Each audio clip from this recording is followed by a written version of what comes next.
So you can find the notes there. Okay. All right. So today we're continuing with talking about the sun and looking into a little bit more of the inner core or the inner portion of the sun. Because we talked about the outer portion. Now we're looking at the inner portion. So the outer layers of the sun we talked about yesterday. Today is the inner layers. So, oops, sorry, I didn't mean to skip that one. Energy is produced in the core. So the outer portion is just kind of a reflection of what's going on inside.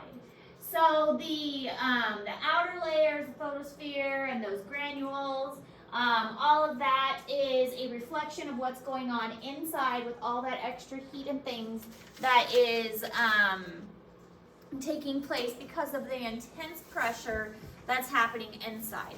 So energy is produced in the core and travels 435,000 miles before it reaches the visible surface or the photosphere of the sun. The energy is transferred by a combination of conduction, convection, and radiation. So conduction, convection, radiation, you might remember these from elementary school when you learned about how heat transfers. Conduction, what's conduction? Electricity moving through something. It's being brought to it. Yeah, so conduction is heat moving through a source. Convection is more of I think we'll look at a picture of it in a moment. And radiation is moving like through air, through space. So conduction is moving through a source, like conducting through an object. Convection is moving, that one's a little harder to describe, but we'll look at a picture in a moment that describes it better. And then radiation is moving through space.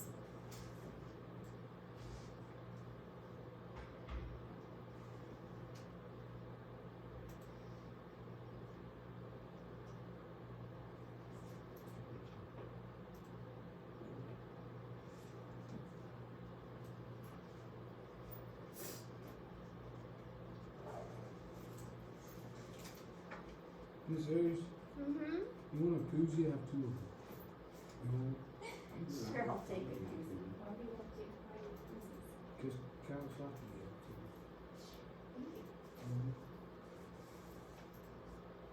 I'm not good.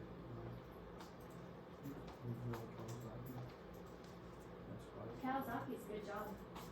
Good pay. With it. Benefits. All right, so conduction works best with solids. So it's not as effective as the gases in the sun. So it's like a solid to solid transfer of heat.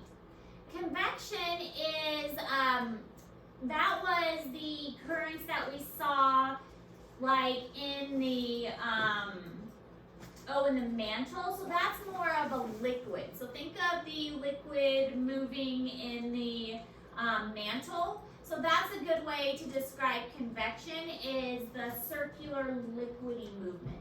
So conduction is more of a solid, convection is more of a liquid heat movement, and radiation is more of a gas movement of heat.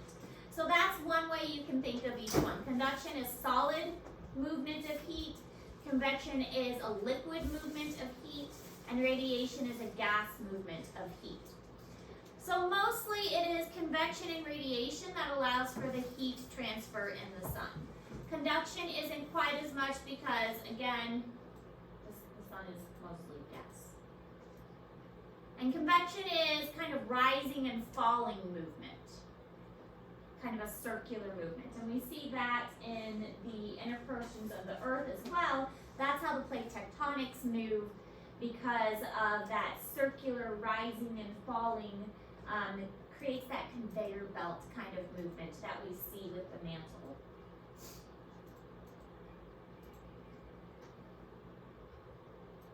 We also see that convection movement in our atmosphere as the air gets hotter and the air gets colder.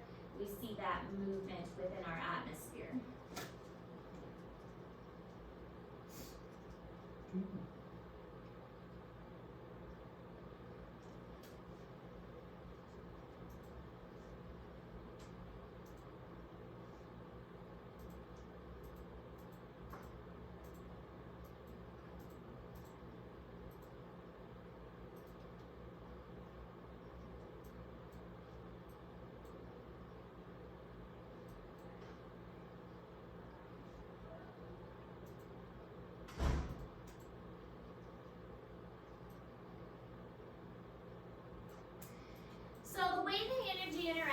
sun causes it to take a long time to reach the surface.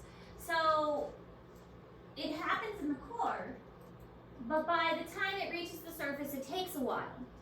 So once it reaches the surface, then it takes even longer to actually reach Earth. So it's kind of a process to actually get from the core to the surface of the sun and then to Earth. So it takes a while to get to different places. The energy that leaves the sun and comes to Earth was actually created more than 1 million years ago.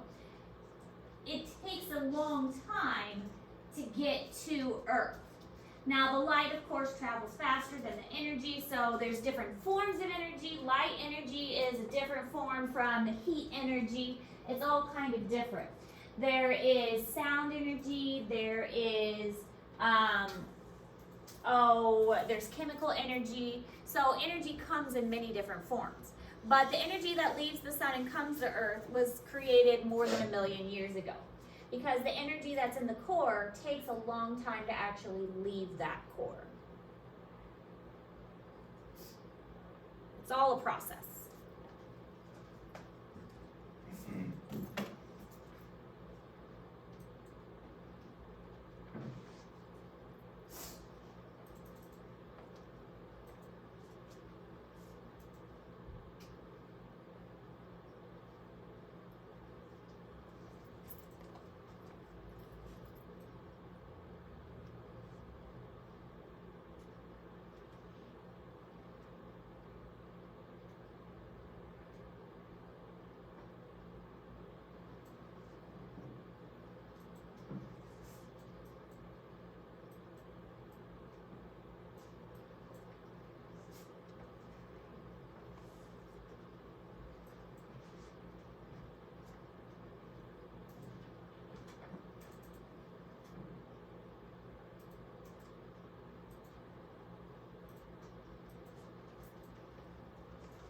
Alright, so we're going to watch a short video about the inner layers of the sun.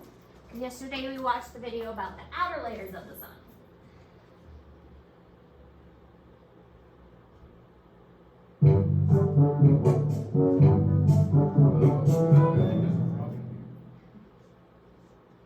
Deep inside of the sun is the innermost layer, the core, which is a gigantic nuclear factory 195,000 miles thick. That's the equivalent of driving from New York to Los Angeles 70 times. In this most mysterious layer, the crushing pressure feels 150 times stronger than being deep underwater. Pressure and density are so great in the core that hydrogen atoms smash into each other, combining to form helium. Now atoms become highly unstable and release nuclear energy to become stable once again. We call this process nuclear fusion, and it's the very process that keeps the sun and all stars alive. Every single bit of energy that leaves the sun and reaches Earth originated from the core. The core is the sun's hottest layer. How hot? 27 million degrees Fahrenheit. That's hot enough to instantly melt lead, iron, brass, or any other metal. Just above the core lies the radiative zone. Now, the nuclear energy generated in the sun's core travels through the radiative zone in the form of electromagnetic radiation, better known as light. Density slightly decreases, but is still tremendous. The radiative zone is 186,000 miles across. And ironically, this is how far light can travel in 1 second. However, the radiative zone is still so dense that photons of light bounce around like a pinball machine. In fact, light takes around 100,000 years just to make its way through the radiative zone of the sun. Finally, we reach the convection zone, which spans for around 124,000 miles. Now density finally becomes low enough for light traveling out of the core to transform into heat. And just like this layer's name, the process of convection kicks in. Simply put, convection means hotter materials will rise, cooler materials sink. And as the heat from the bottom of the convection zone rises, it gradually cools, sinking back down again. This continual process happens in gigantic bubbles known as convection cells. Convection is also the same process that causes the big bubble in a boiling pot of water. Well, there you have it. Now you know a little bit about each of the sun's inner layers. If you didn't see our video about the sun's outer layers, be sure to check it out now. And that's it. Very short notes today. I knew you'd be happy. So, that's all the notes we're taking today. You have the rest of time to work on those videos. I know those videos will take a little bit of time, which is why I'm giving you so much time today, because I want you to do the extra credit. I do not give extra credit often, and this is a good chance to make up a lot of points. So you should take advantage of that. And I am giving you class time, so there are no excuses. Yes, there are no excuses for getting these easy points, correct? Yes, ma'am. Okay, so get those videos watched, get that extra